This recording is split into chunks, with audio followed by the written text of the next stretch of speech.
Good morning to everybody. Hopefully everybody can hear me.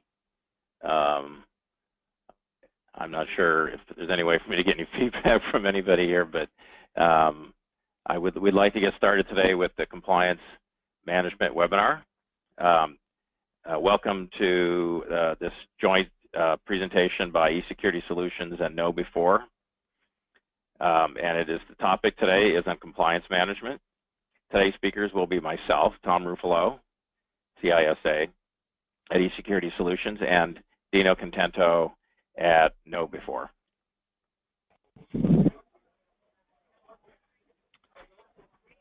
Hello. Thank you, Tom. Can you hear me? No, I'm not passing it just yet. Nope, I know. But you can hear me? Yes, I can hear you loud and clear. Okay, great. Today what I wanted to talk about was the fact that eSecurity and KnowBe4 work together as a team. And what we do is we help companies satisfy their compliance management requirements. In addition to security awareness training, and phishing simulation, which KnowBe4 also is an expert on, and they have a great product for.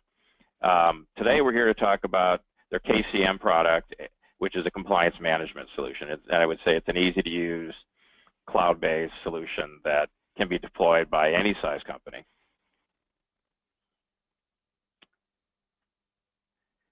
I think what's interesting is I've done a lot of research this year on both forecasts for security requirements and also requirements by IT security companies and customers who have to consume this type of solution and get it implemented in their organization. And regulations and governance has risen to, as you can see, the number 5 level prediction of importance for 2017. And that's what we're going to be talking about here today. I think it's a reflection of the fact that many companies are required to be compliant with regulations like HIPAA and PCI. And a lot of our customers actually are being held to compliance level standard by their customers. And so they're being driven into an unfamiliar territory, and they're looking for solutions to implement that level of compliance, but also to manage it as they go through and document it so that they can demonstrate that they are compliant. So eSecurity Solutions is a cybersecurity solutions company that provides both products, risk management services, security products, and managed security. And we've been in this business for the last 14 years. And our goal is to help customers provide that overall solution for security and whatever the form it requires. And lately, like I said, the requirement for compliance, regulation compliance, has been elevated to almost every company in the market now, because especially if you're a services company, you've got your own customers that are requiring that you become compliant with their regulations. Part of our advisory services include products like KnowBe4's product, which is the Compliance Manager, and that's part of our advisory and consulting service. So we help companies take their product and get it implemented in their environments. In addition to that, we also provide risk assessments, which include security reviews and audits and security testing, as well as managed security in a whole host of areas. And we work with most of the leading security solution product companies on the market to implement different security requirements. And most of those can be managed by us or just sold to the customer to be managed themselves. Security awareness training is a rising requirement for companies, and most companies now are looking at security training as a requirement that is as important as antivirus on their endpoints. So with that as an introduction and compliance management being a very important topic, I want to turn over the presentation here to Dino and let him show you their product line and how it can work in your environment. Okay. Well, hey, thank you very much, Tom. And I'm going to share my screen here and just want to verify that you can see. We can see it. Yep. Okay. I can see perfect. it. Yep. All right, perfect. So once again, yeah, my name is Dino Contento. I work here at KnowBe4, and I was brought on to help roll the compliance manager out to various types of companies, just depending on what regulations they need to adhere to, or certifications that they are working towards. So as you can see here, the available compliance templates that are available is very agnostic. We're not built specifically for HIPAA, for PCI. We basically can take any one of these templates, put them in there. All templates inside of KCM get converted into a scope of work, but then from there, we have customers that really the main reason why they came to us are so they can focus on PCI, but at the same time, they want to start working towards the NIST cybersecurity framework. So we would put that in there, and a really large inherent benefit of KCM is that as you create a control to satisfy a requirement in, for example, PCI or ISO 27001, you can also simultaneously satisfy requirements for the NIST cybersecurity framework, vice versa. It can work forwards and backwards as far as that's concerned. So we give the ability not only to meet requirements in one specific framework that you're focused on today, but down the road in the future, you can take all of the controls that you built to satisfy those and apply them to the other frameworks as well. So that's just as far as a growth pattern with your compliance posture. You can implement this and focus on one thing and then start moving over to the other frameworks. And let me just get this pulled up.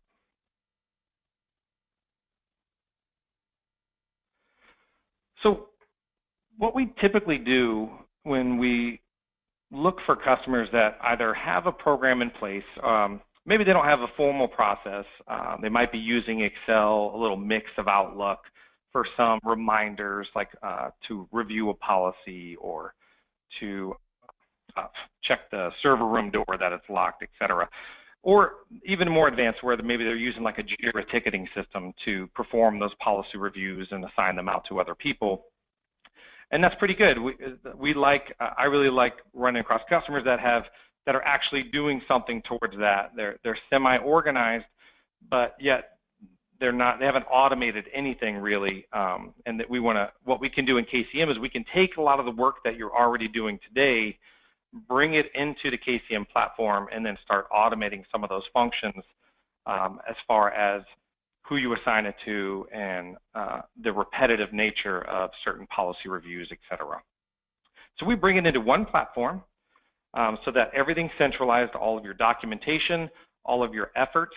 It allows you to collaborate with different team members in your organization, as well as a partner like eSecurity, where you can assign specific things that maybe they own. Maybe it's a pen test or something like that.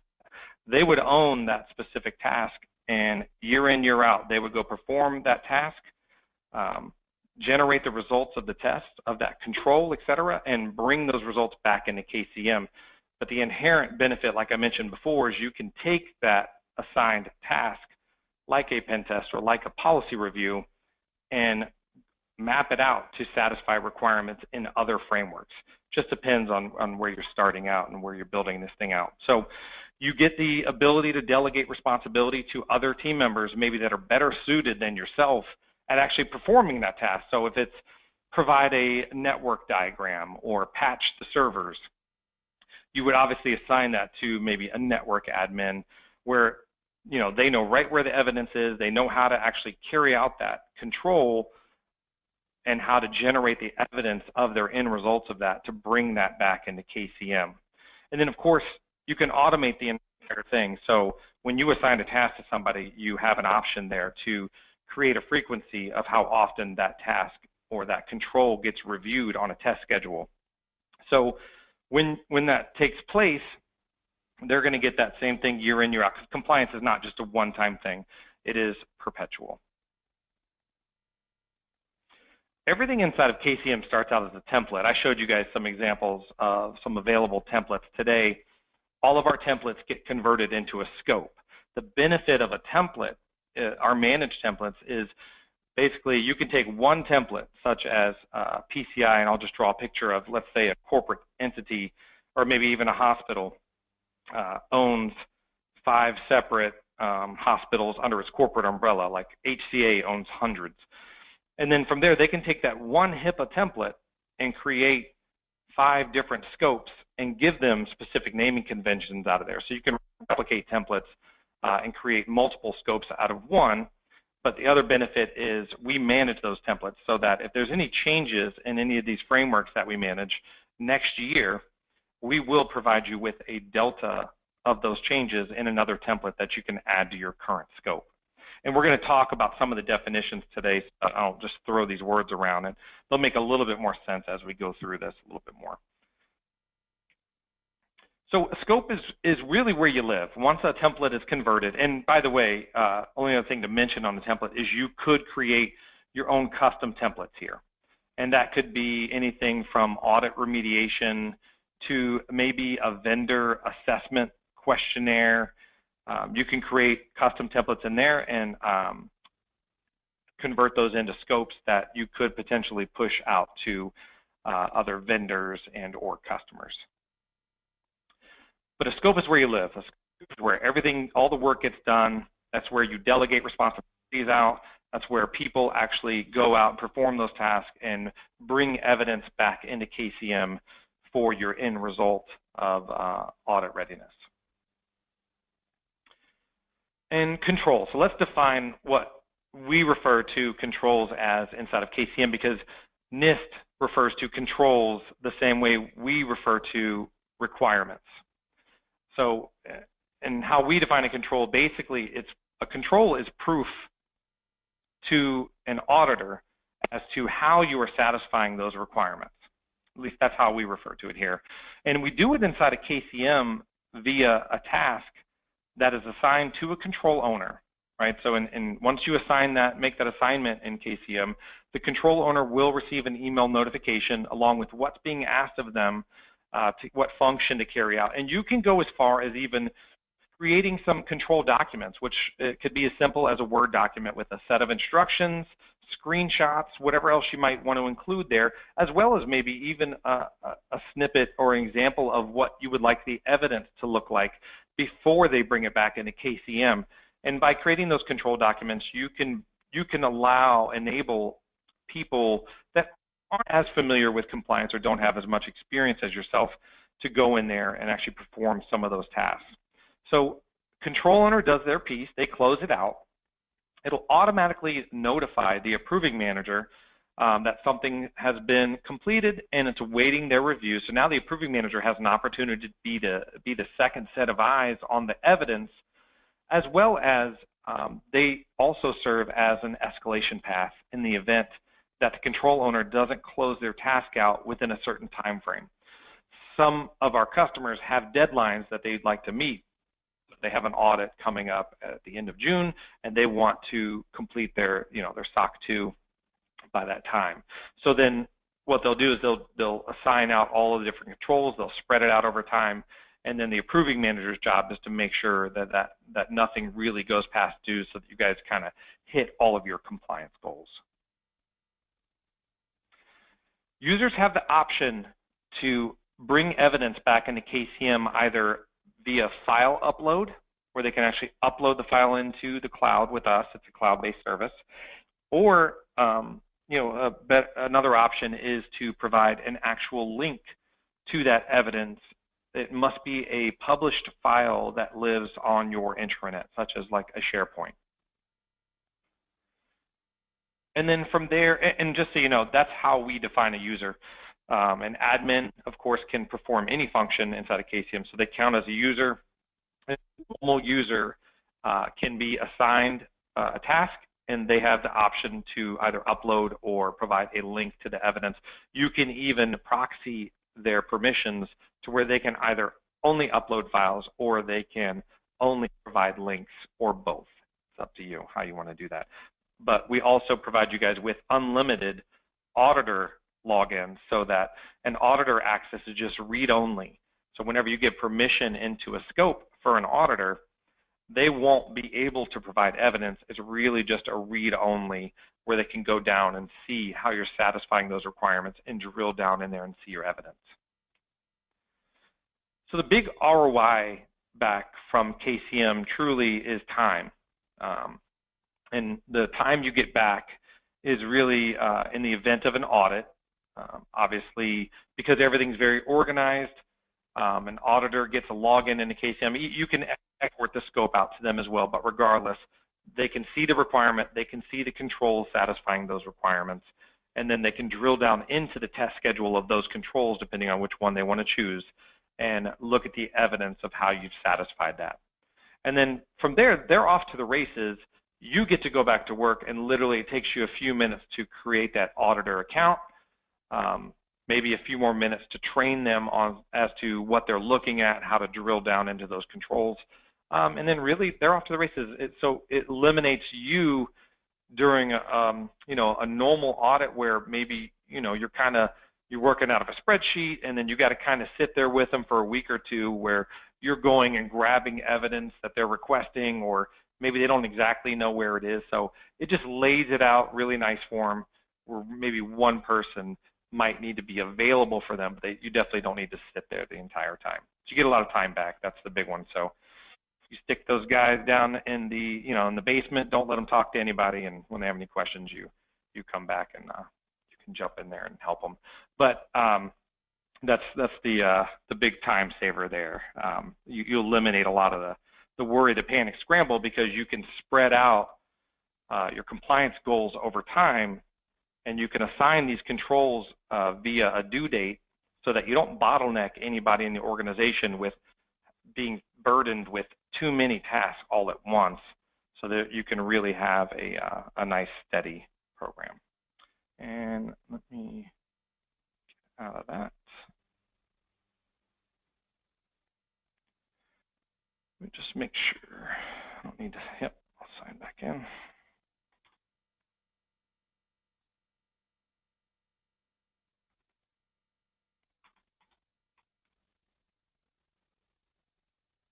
Okay, very good. So when you first log into KCM, you're presented with your dashboard, which is all of the tasks that have been assigned to you, the things that you've been working on. And this is basically a calendar view of all of the controls that I've either completed, that are coming up due, or that have even gone past due. So to give you a better idea as to what that looks like, let's look at our global dashboard. And just keep in mind, this is our demo database. A real customer wouldn't look this unorganized, but we have a lot of scopes in here that we demonstrate and show people different frameworks. So some things could definitely go past due. We don't keep up with all of these fake controls. So you can see there's some past due controls. Anything in red is over 1 week past due.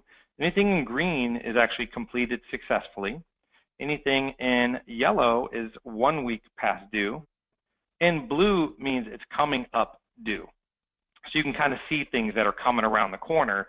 Now, if you're running a really tight ship and you're not really letting any red happen, you can go back there and prove, let's say you've laid out an action plan of when you would like to be compliant with a certain regulation or a framework.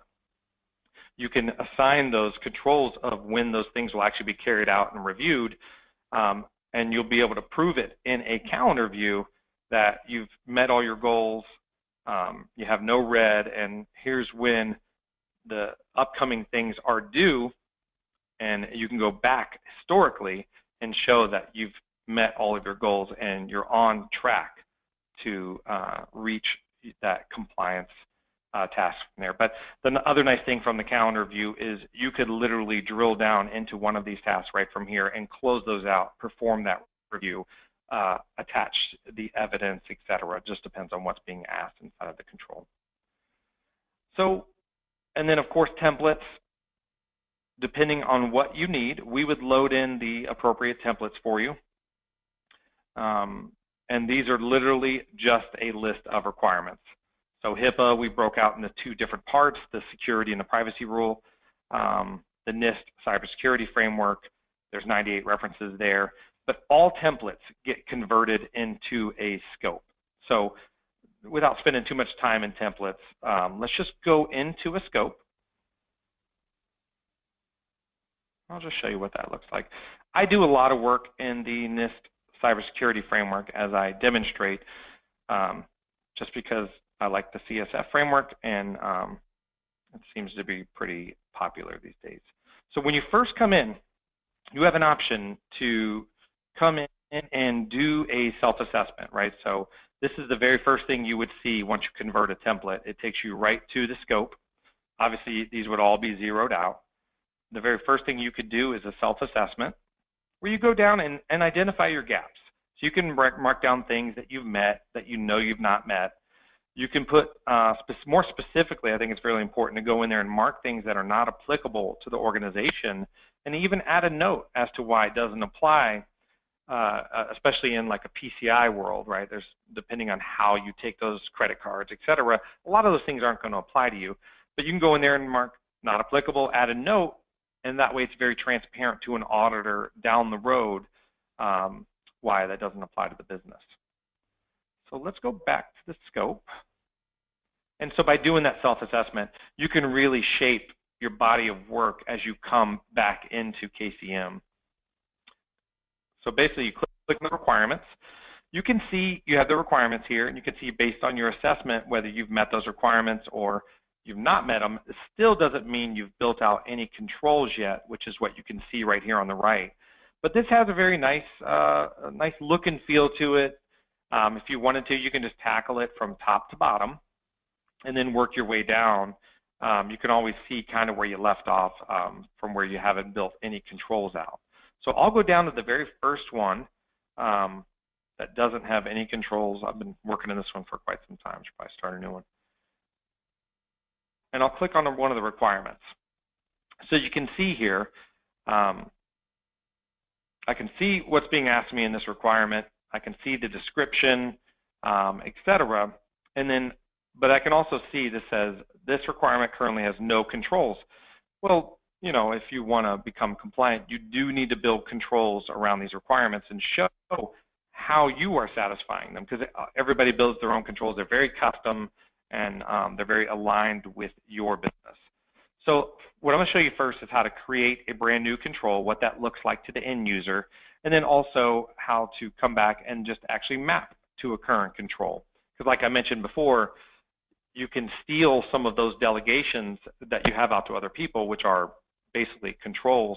You can take those controls and satisfy requirements in completely different frameworks, because a lot of times controls are the same, one and the same. So let's create a control here.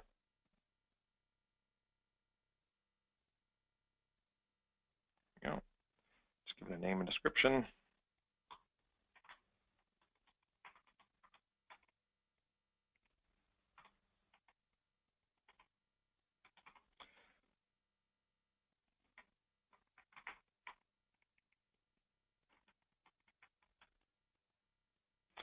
And then you want to create and assign control, the user responsible.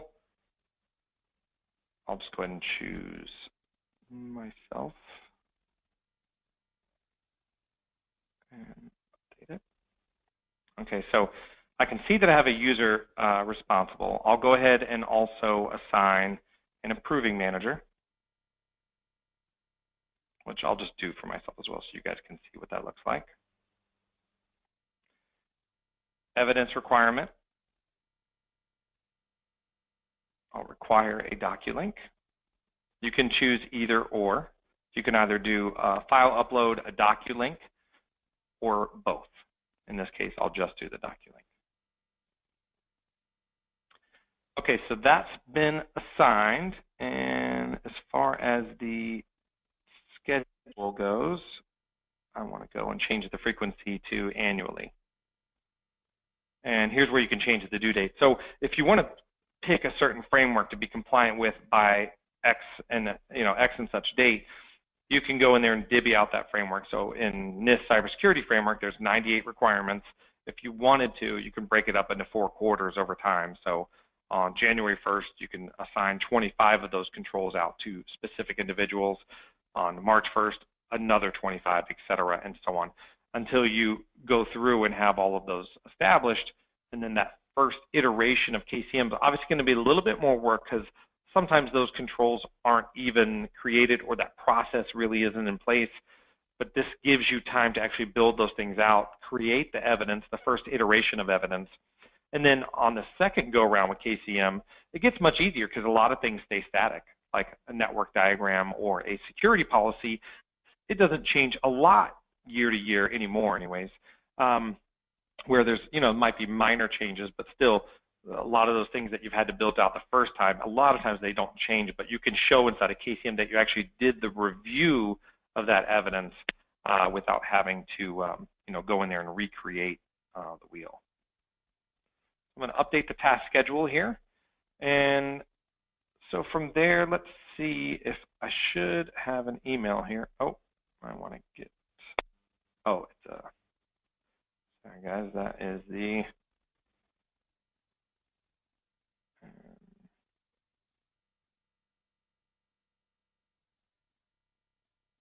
let me show you what that looks like from a, so what you do is basically you'll receive a link that looks very similar to this. I have, let's just show you. And what it'll do is it'll bring you right back into KCM. You'll have an option to go in there and actually provide a link to the evidence, where you'll just go in and type it out. So let's create a link, and this is example document.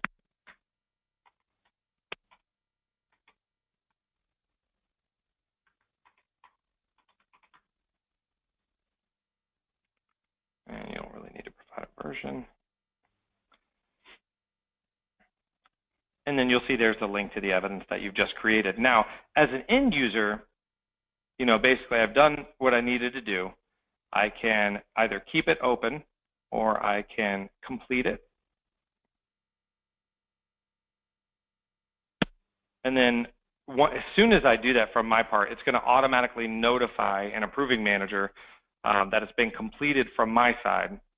And they can go in there now. They'll click on the link. It'll bring them right back to the screen. They can see exactly what's been done. They can click on the link to view the evidence. If they're happy with it, they can go in there and close it out, either approved, or they can mark it insufficient, which would kick it back to the end user, and they can add a note as to what else they're looking for here. But I guess a good thing to kind of imagine here, let's paint the picture, and I'll show you what that looks like later, is assume I sign this on an annual, once a year, assigned to myself in this case, but let's say we assigned it to a different user. They would receive another email notification next year that this is due to be reviewed. They'd click on the link, come back in here. They can see that they did it last year. If they know that the specific document, there's nothing changed on the policy, they would come in here and say, policy reviewed, no changes. Save the note. And what that does is basically it gives them a timestamp, the user that did the review, and then they go through the same process here of closing this control out on this test schedule. So approve it, they close it out, the approving manager reviews it again, sees that they did the review, good, they're happy with it, they can save it and now close this one out. So that's basically how you go through that iteration of those tasks, and then how it's repetitive. That's exactly what that should look like. And then from there, that was creating a brand new control. What I want to show now is how to use an existing control. Now we're going back into the ISO framework.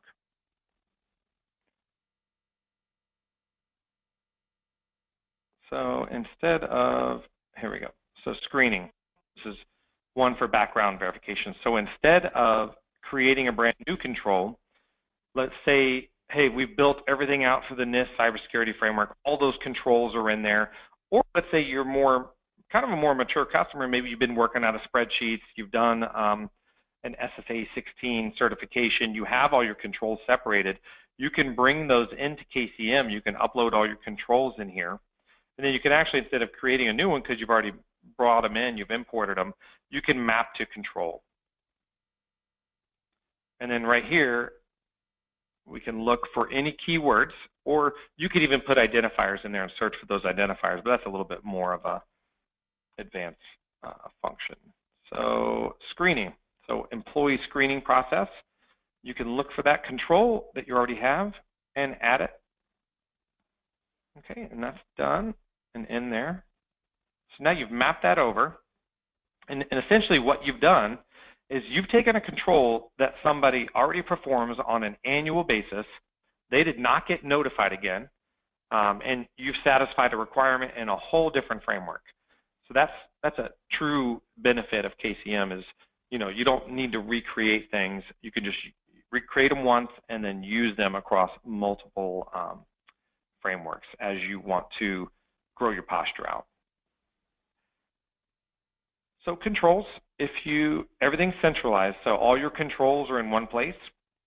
You can go in there and see what you have for Active Directory. You can see that you have aging passwords, and you say, oh great, I have a vendor questionnaire.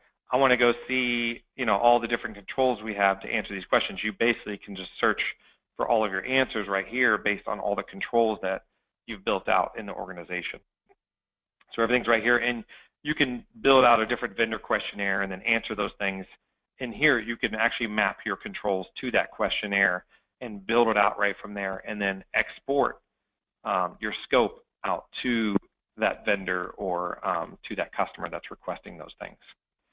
So and then I guess another important thing to show from a centralization standpoint is all your evidence is in one place. So now you can come in here and search on all of your policies, and you can see the link to those policies. You can have some best practice, change control in place that once somebody reviews a control, they can always make sure they test the links. But with a control owner and also an approving manager assigned, they both should be clicking on those links to test those as they do the reviews. So evidence all in one place, everything centralized. Let's talk about in the event of an audit. So basically, and we get really good feedback from auditors, guys, I guess because we've made their life really easy. They wrap up their audits much faster. And this is just feedback I get from my customers. I talk to them a lot, and they're really happy. They're real happy with it. And a happy auditor is obviously a happy customer because they don't have as many findings, and you made things a little bit easier on them. So to create an auditor login, you can go in here and create a new user. There's 3 types of users you can create, which is just an administrator, a contributor where you can assign them a task and they can upload evidence or provide a link, or an auditor login, which is just a read-only access. You give them permission into the scope that you'd want them to review on your behalf. And then from there, I'll show you what that looks like. The other option before I show you this report is basically you can export your scope out into an encrypted zip file. So you just select the scope you want to export. You can either provide a link to the evidence or include the evidence in the zip archive. Obviously, if it's only doculinks, you're going to need to provide them with some type of VPN access or SharePoint account, etc. Give it encrypted. You can put a password on it, etc. Not as popular of a function, but still, some people have asked for it, so of course it's there. But for the auditor login, they don't have any of this access over here on the left. It's basically just a read-only into the scope that you've given them permission to view. So let's see what that looks like. So when they log in, not only will it take a couple of minutes to create their account, but then maybe a few more just to show them basically how to drill down into these controls. So they can see the requirement. They can see the controls, how many controls you have to satisfy that requirement. And then from there, they're really just off to the races from the top down, going through and viewing your controls. And then the only other thing you need to show them basically is how to drill down into that control which is as simple as that. And they can click on the link, view the evidence, and then literally, if they can read any notes, etc., of how often things are reviewed. But this view right here is your test schedule for these controls, how often they were reviewed, and when the next one is due in blue here. So they can see that, oh great, I see the test schedule, you have this one on annually, and whatever, they might make a recommendation, oh well, we'd like to see this one every quarter, etc., but they can see that when it's due next for the next review. And so from a high level, that is a really good, I think, just a good overview for KCM. And I think at this point, what I typically do is, I'll field some questions. So I think maybe it would be a good time to do a little Q&A there. Yep, so there's a question box. Thanks. Okay, I assume you can hear me. There's a question box on everybody's screen. You can enter questions into that, and we'll jump in and answer those. Otherwise, I don't even see. Oh, 2:38. Yeah, I don't think anybody's going to be too upset if we don't go the full hour, right? I keep these pretty timely. Yep. Yeah, you definitely went through it. I think I had a good clip. Let's see. There's a question there. Can you see that? I would have to go. Oh, at least I can read it to you. If I can get this thing to expand my box here. Hold on a second. Okay. Example, risk assessment. We are finished all tasks. Policy completed. Manager approved it. Do we need to submit risk assessment to New York, I think a New York State government, or do we wait until the auditor calls us, then submit documents to the auditor? Okay, so I don't 100% know how I would answer that, but I believe how a lot of people handle this is they utilize KCM or even an extra partner like eSecurity to come in and kind of get everything organized and get ahead of the curve and be prepared in a very organized fashion with all of your evidence and be in a good defensible position that in the event of an audit, I don't think I would proactively send it out to them unless that is a specific requirement that is stated out there. Otherwise, I would just get ahead of the game and have everything done so that executives can breathe easy. Your team, can spread these things out over time and not bottleneck anybody there. But yeah, get ahead of it. But I don't think I would just send it out to them proactively. Right.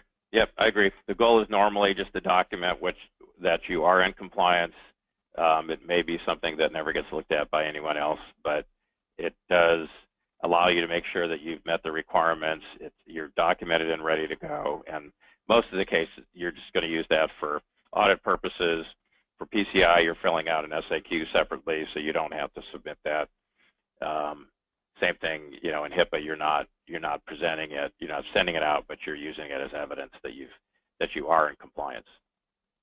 Right. Yeah. Not everybody gets selected by the OCR for an audit, but a lot of times there's certain triggers that can happen that that trigger those audits, and it could be a ransomware attack, and that's one thing. They don't really get audited because of ransomware, but sometimes if they got hit with that, OCR might ask for their risk assessment or maybe their past couple risk assessments.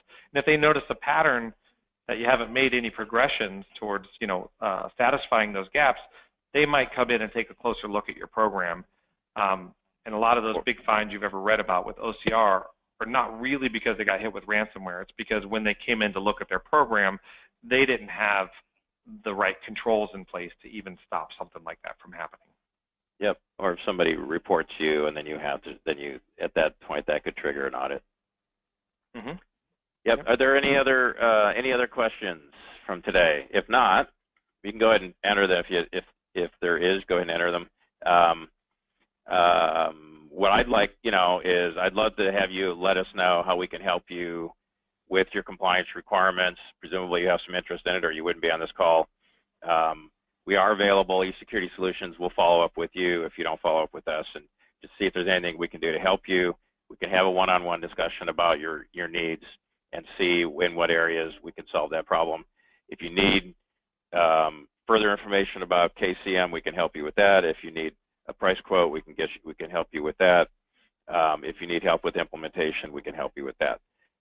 Additionally, we do risk assessments on your organizations to determine where you have gaps versus these compliance regulations, and that would give you then the result of that risk assessment is a list of your gaps and priorities for attacking those things. So that helps you put together a strategy for how to solve those problems, which then dovetails in with actually filling in a solution like this, or a documentation compliance level management solution like this. Yep, and just so you know today, Tom, I really kept KCM at a very high level because I don't really do a deep dive unless you bring somebody more specific on where I know exactly a little bit more about their business, and we can drill down into a certain framework and how other people have been successful in rolling that out. You know, with your guys' help. So just so you know, like, it's probably better to schedule a one-on-one demo with them if they're interested. Yep, I agree. And there are a couple other questions. Is there a framework for CIS? Yes, there is. I believe CIS. And I know we have the SANS Top 20 here, and then also the Cloud Security Alliance. So I think between those two and the NIST cybersecurity framework, I mean, I know they're all semi-related when it gets to the certain point, but I know in one of those we do have the CIS available. It's come up, you know, a bunch of times. So great. These are just some of the ones that we manage on here. We have a lot more frameworks in the background on behalf of customers. There's a lot of annexes and appendices as well. Right. Okay, great. So if there aren't any other questions, we'll end the webinar today. Thank you all for attending. On the screen, you have contact information for myself and for KnowBe4. Either way, we'll work together to help you solve your problems. And again, thanks, and have a great week. Thanks very much. Okay, and thanks for having me.